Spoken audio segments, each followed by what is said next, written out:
Hello guys. Hello to all my Unity Network family worldwide.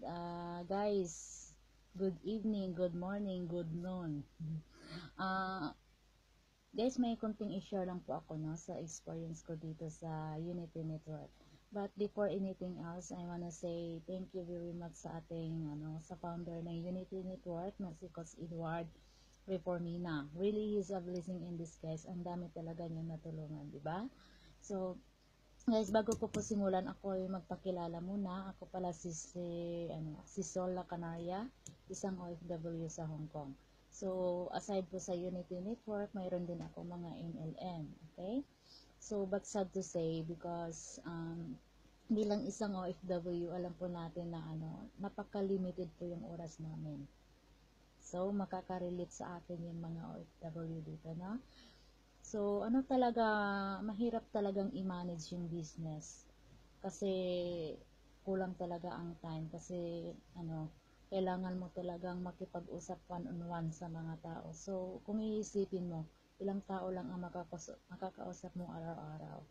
Not like dito sa Unity Network na thousands of people worldwide ang makakita sa business mo. Okay? So, diretsahan na lang tayo guys, no? Para, madali. So, ganito.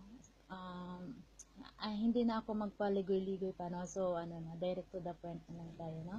So, ganito. Ako po ay, bago pa lang talaga ako dito sa Unity Network. Okay? So, for less than a month, naka-generate po ako ng 147 na leads. So, some of them are na namin na convert into sale na business partner na natin. So, may incoming PN pa ako, mga tatlo.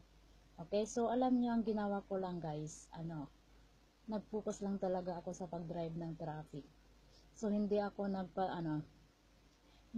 nagpa-distract sa paggawa ng mga website.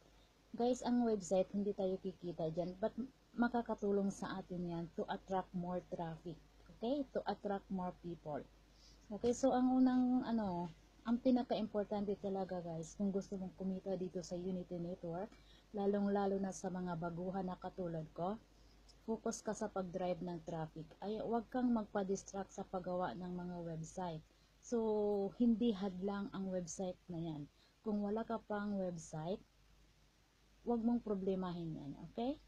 So, gawin mo na lang yan later. So, ang gagawin mo ngayon, focus ka muna ng traffic. Kasi yan, dyan tayo kumikita. Kung gusto mong lalaki ang network mo, makabuild ka ng team, malaking team. So, focus ka sa pag-drive ng traffic. Alam mo kung bakit? Naka-ready-made na siya lahat.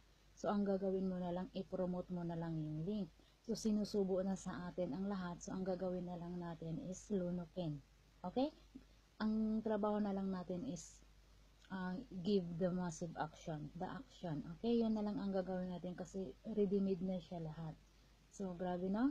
So, ganito ang gawin nyo guys, huwag kayong magpa-distract. Kung wala kayong vlog, no worry. Okay? Hindi yan problema, no? So, focus ka sa pag-drive ng traffic. So, may konting tips ako sa pag-drive ng traffic. Kasi yan talaga ang mga strategy ko kung bakit naka-generate ako ng ng 147 leads for less than a month. Then, nagkaroon ako ng downlines for 2 weeks dahil sa mga leads. Kasi yung mga leads na yon, kinakausap namin yon, so na-close namin, so na-convert into sale. Okay? So, sa sinasabi ko na may 3 incoming na mag-PPM sa akin this week. So, imagine for less than a month, nagka-resulta ako.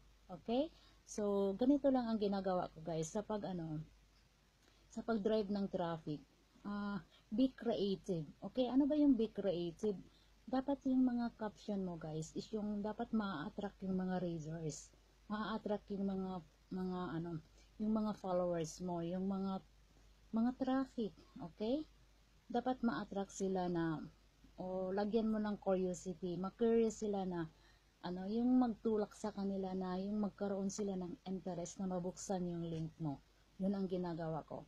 The best na gawin mo guys is yung caption mo is mga valuable information. Ano ba yung valuable information? Yung mga valuable information is yung magkaroon sila ng makakuha sila ng idea sa post mo na magamit nila sa business nila or something na magamit nila, ma-apply nila. Okay, once na yan ang ipopost mo, very effective talaga siya guys. So, magtulak talaga sa kanila na buksan yung link mo. At isa pa yung mag-post ka ng curiosity. Yun din, isa din yun na magpo-post sa kanila na buksan yung link mo. Okay, tapos, advice ko rin guys, mag-add ka ng sa akin kasi ang nangyayari sa akin dahil talagang palagi akong nagdadrive ng traffic. Hindi ako nahihirapan mag-add ng mga nag-add ng mga prospect. Alam nyo guys, nagulat talaga ako no. So 1 week pa lang ako dito sa Unity Network or less than a week. Dinagsa ako ng mga friend request guys. Ang kagandahan nga lang dito guys, ang mga nag-friend request sa akin, puro networkers. Yeah, puro networkers, umabot ng 1,000. Yeah. Nagulat ako guys, sabi ko, oh my God, hindi ko nararanasan to sa, sa MLM business ko. Nung nag-MLM business ako, sobrang hirap talaga ang naranasan ko, lalong-lalo na pag-add ng mga friends, hindi ka i-accept, i-ignore ka, minsan mag-block ka na lang ni Facebook, tama? Pero pagdating dito sa Unity Network guys, magulat ka na lang, babahain ka talaga ng friend request. Alam niyo kung bakit, anong dahilan? Dahil sa mga post ko na valuable information, gustong gusto nila yung mga post ko. Okay no? Yan lang po ang advice ko no. Short video lang tong ginagawa ko. Yun na nga, kung gusto nyong kumita dito sa Unity Network, huwag kang mag-focus sa huwag kang mag-focus sa paggawa ng vlog. Focus ka sa pag-drive ng traffic kung gusto ka nang magka-resulta financially, okay? Financially. So maraming kinds ang result, but we are talking of financially result. Okay? Kung gusto ka maka-build ng network, big network, mag-focus ka dito sa pag-drive ng traffic dahil dyan tayo kikita. Kasi through driving the traffic, magkaroon ka ng maraming leads. Ano ba yung leads? Yun ang mga high quality prospect na interesado sa business mo. So, ang kagandahan nga lang dito, dahil ang kakausapin natin is puro mga interesado sa business mo. Kaya hindi na tayo mahihirapan na mag-close. So, bali yung trabaho natin dito is mag-close na lang. Kasi, ang kakausapin mo is mga high quality prospect na yung mga interesado na sa business mo. Okay? So, kaya hindi na mahirap na mag-close. Not like others sa ibang business na lahat gagawin mo. Dito kasi sa Unity Network is hindi na tayo ang nagbebenta, hindi tayo nag-explain, hindi tayo nagka-convince. Ang kagandahan nga lang dito, prospect na mismo magka-convince sa sarili nila. At magulat ka na lang sabihin sa'yo na paano ba mag-join? Magulat ka na lang kasi before, ako ang naghahabol sa mga prospect. Pero ngayon baliktad, sila ang lumalapit sa akin at nagtatanong, ano ba yung business mo, Sol? Pwede mo bang i-share? Paano ba mag-join? So, ganun ang nangyayari sa akin ngayon.